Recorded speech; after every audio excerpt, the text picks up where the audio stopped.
श्री स्वामी समर्थ. सध्या पितृपक्ष सुरू आहे. पितरांचे आशीर्वाद मिळावेत म्हणून आपण तिथीनुसार श्राद्धविधी करतो. तसेच त्यांना आवडेल असा नैवेद्य आपण करत असतो. तसेच मुक्या प्राण्यांना देखील आपण भोजन अर्पण करतो. पितर कोणत्या रूपाने येऊन आपल्याला आशीर्वाद देतील हे सांगता येत नाही. आपल्या हिंदू धर्मात मुक्या प्राण्यांवर दया करावी, त्यांना भोजन द्यावे अशी शिकवण दिली जाते. आपण झाडांचे, वनस्पतींचे पूजन करतो. त्याचप्रमाणे नागपंचमीला नागाचे, बैलपोळ्याला बैलाचे, श्राद्धाच्या वेळी कावळ्याचे, या सर्वांचेच पूजन करून त्यांचे आभार व्यक्त करतो. आपण कासवालाही देव मानतो. गायीला तर आपण माता म्हणतो. म्हणजे आपल्या हिंदू धर्मामध्ये आपल्याला सर्व प्राणीमित्रांविषयी दयाभाव शिकवतो. आपल्या प्राचीन ऋषीमुनींनी असा शोध लावला होता की प्रत्येक प्राण्यांची वागणूक, त्यांचे आचरण याचा काही ना काही प्रभाव नक्कीच असतो. गायीचे महत्त्व तर आपल्या सगळ्यांना माहीतच आहे. आजच्या या माहितीमध्ये आपण पितृपक्षात गाय, कावळा, कुत्रा व मुंग्यांना भोजन दिल्याने काय होते हे पाहणार आहोत. सर्वात आधी आपण जाणून घेऊयात गायीविषयी. गाय आपल्याला हिंदू धर्मामध्ये खूप पूजनीय मानली जाते. गायीमध्ये 33 कोटी देवतांचा वास असतो. असं मानलं जातं की 84 लाख युनिकून जन्म घेऊन आत्मा गायीच्या रूपात शेवटचा जन्म घेतो. म्हणजेच गाय लाखो युनिकूनपैकी एक भाग आहे जिथे आत्मा स्थिर होतो व पुढील युनिस सज्ज होतो. ज्या जागेवर आपल्याला आपलं घर बांधण्याची इच्छा आहे अशा ठिकाणी 15 दिवस गाय व वासरू ठेवल्यास ती जागा पवित्र होते. तेथून सर्व प्रकारच्या आसुरी शक्ती नष्ट होतात. गायीमध्ये सकारात्मक ऊर्जा भरलेली असते. तसेच शास्त्रानुसार पितृपक्षात पंचबलीच्या माध्यमातून श्राद्धासाठी तयार केलेल्या 5 विशेष प्रकारच्या सजीवांना खाऊ घालण्याचा नियम आहे. या सजीवांना भोग अर्पण केल्याने पूर्वजांचा आत्मा तृप्त होतो आणि त्या नियमांचे पालन केलेले पाहून पूर्वजांनाही आनंद होतो. असं केल्याने पितृदोष दूर होतो. पूर्वजांना सुख आणि समृद्धी लाभते.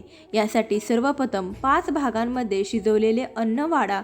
सर्वांचे वेगवेगळे मंत्र जपा. प्रत्येक भागावर अक्षता सोडून पंचबली समर्पित केली जाते. श्राद्ध करण्यासाठी सर्वोत्तम वेळ दुपारी 11:30 ते 12:30 आहे. त्याला महालय काळ असं देखील म्हटलं जातं.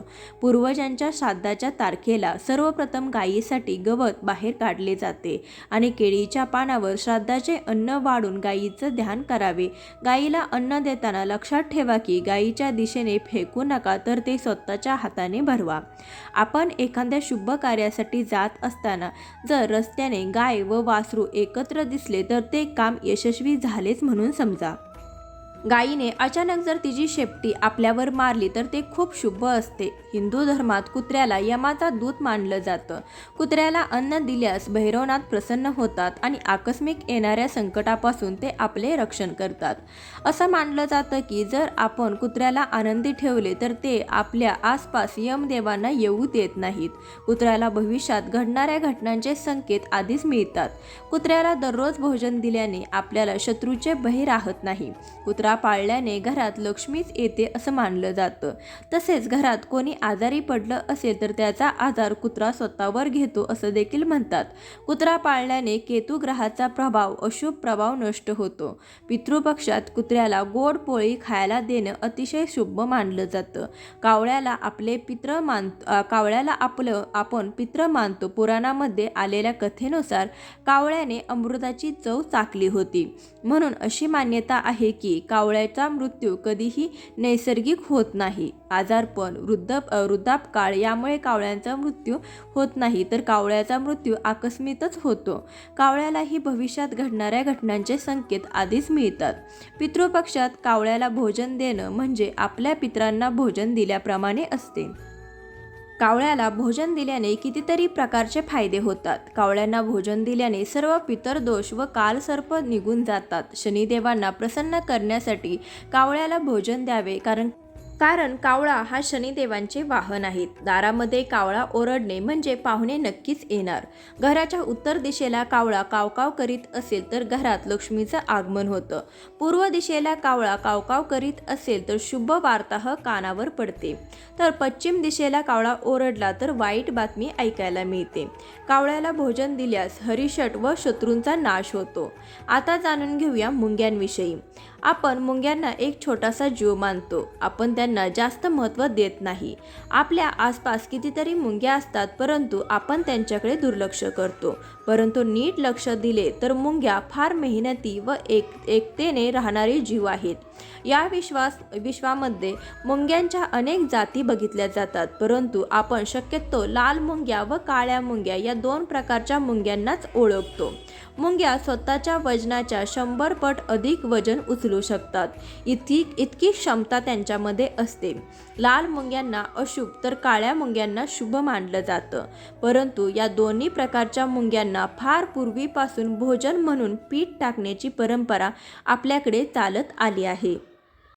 पितृपक्षामध्ये मुंग्यांना एकदा तरी पिठात साखर घालून ते भोजन म्हणून दिल्यास व्यक्ती सर्व प्रकारच्या बंधनातून मुक्त होतात. पितृपक्षात हजारो मुंग्यांना रोज साखर खायला दिल्यास आपल्याला सहस्त्र भोजनाचे पुण्य मिळते व हजारो मुंग्या आपल्या प्रति कृतज्ञता व्यक्त करतात आणि आपल्याला त्यांचे आशीर्वाद मिळतात. त्यांच्या आशीर्वादाचा परिणाम म्हणून आपल्या प्रत्येक संकट व बाधेपासून संरक्षण होते. त्यांच्या तोंडात अंडी आहे असं लाल मुंग्यांची रांग बघणे खूप शुभ असते.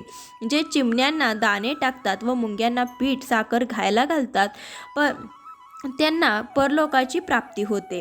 तसेच पितृपक्षामध्ये मुंग्यांना दररोज साखर खायला दिल्यास आपली कर्जापासून मुक्तता होते. म्हणून दररोज आंघोळ झाल्यानंतर चहा पिण्यापूर्वी मुंग्यांना साखर टाकावी आणि नंतरच चहा घ्यावा, हा रोजचा नियम करून घ्यावा. गाईला हिरवा चारा खायला दिल्यास घरातील सर्व प्रकारच्या पीडा, बाधा, अडचणी निघून जातात. पितृपक्षात कोणत्याही दिवशी गाईला गरम पोळीवर साजूक तूप लावून त्यावर थोडीशी चणा डाळ व थोडासा गुळाचा खडा ठेवून खायला दिल्यास देवी लक्ष्मी आपल्यावर प्रसन्न होते. गाईला भोजन दिल्यास सर्व देवी देवतांचा आशीर्वाद आपल्याला मिळतो. प्रत्येक एकादशीला गाईला हिरवा चारा खायला दिल्यास जन्म मरणाच्या फेऱ्यातून मुक्त होतो. कुत्र्याला भोजन दिल्यास शत्रुपीडा निघून जाते. कावळ्याला भोजन दिल्यास आपले पितर आपल्यावर प्रसन्न होतात. पक्ष्यांना दाणे टाकल्यास आपल्याला नोकरी व्यवसायात फायदा होतो. मुंग्यांना साखर दिल्यास कर्जापासून मुक्ती मिळते, तर माशांना पिठाचे गोळे खायला दिल्यास आपल्याला सुख समृद्धीची प्राप्ती होते. पितृपक्षात गाईला भोजन दिल्यास सर्व देवी देवतांचा आशीर्वाद आपल्याला मिळतो. अशा प्रकारे पितृपक्षात गाईला ह्या वस्तू नक्की खाऊ घाला. या वस्तू तुमच्यावर कधीच आर्थिक संकट येऊ देणार नाहीत. तुमचं 7 पिढ्यांचा पितृदोष दूर होईल. मित्रांनो, हा व्हिडिओ आवडला असेल तर आपल्या मित्रमैत्रिणीसोबत तसेच नातेवाईकांसोबत नक्की शेअर करा. चॅनलला अवश्य सबस्क्राईब करा. भेटूया अशाच एखाद्या व्हिडिओसोबत. तोपर्यंत श्री स्वामी समर्थ. जय जय स्वामी समर्थ.